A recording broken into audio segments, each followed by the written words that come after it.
Complications are rare, but endoscopic sinus surgery does carry some risks. 4 of these risks are nosebleeds, infection, injury to the eye, and cerebral spinal fluid leaking, also known as a CSF leak. Any surgery carries a risk of bleeding.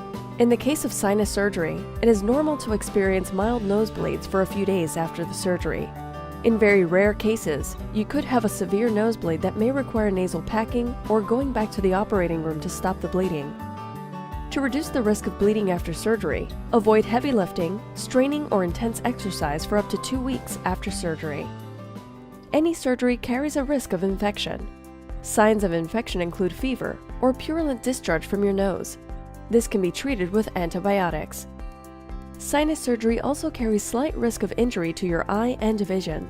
If you experience any significant eye pain or changes in vision after your surgery, call your surgeon or go to the nearest medical emergency facility. Another rare risk of a sinus surgery is a CSF leak. A CSF leak is caused by a small breach of the thin bone that separates your sinuses from the fluid around your brain, called CSF. If you experience clear fluid dripping out of your nose after your surgery, when straining or bending over, call your surgeon. A CSF leak that is not treated could lead to meningitis, an infection of the lining of the brain.